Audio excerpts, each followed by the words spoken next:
حالا در جماعت اوچی قلچه هممرز با قرغیزستان دهقانان به غونیچین تمشک و مرمینجان یا خود ملینا مشغول هستند. بازارهای شمال تاجیکستان را اساساً دهقانان این منطقه با این نوع میوه تامین میکنند.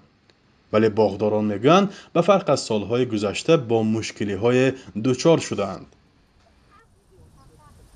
این سال حاصل ملینا آب نبود و برابر مهنت سخت کردیم من با شد همین قدر من نقص شد من حاضر یک روز به اینها سطح هم چنداست آدم فرومده آدم یونش بگفته اکون کمترش من تو بستایی کمتر چندگه ها مایده فقیر چه بده اکون همین کتی زندگانی میکنیم هایم دیگر بایمان نیست من مارتنده میبیم تو اکتبر نویبر همین جاندم ها. حرمتای سعدی و 65 ساله همراه کلین و خواهرهایش تقریباً 40 سال باز با همین نوع دهقانی مشغول است.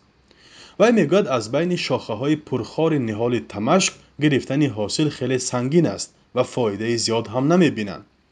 امسال مجبور شدند که ملینا را کمی گرانتر فروشند و رنج دست خود را برای روزی فرزند و نبیره هایشان برآورده سازند.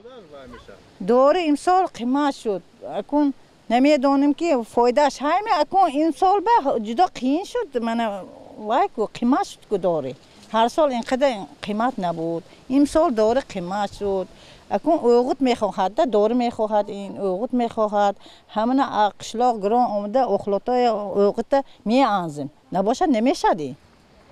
مثل دیگر منطقه های تاجیکستان مردان این دهه نیز به مهاجرت مهنتی می روند و اکثرا زنان به کشت و کار زمین مشغولند.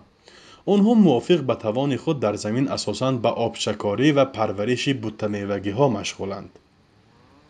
اکون زنک بکن کارها همش سوک اینا گفته که با این سوکتر زنک بکن کار کردنش آسان بازار با بودنش آسان اکون خودش آمده گفته برفتنش آسان همینش ادوب نبوه.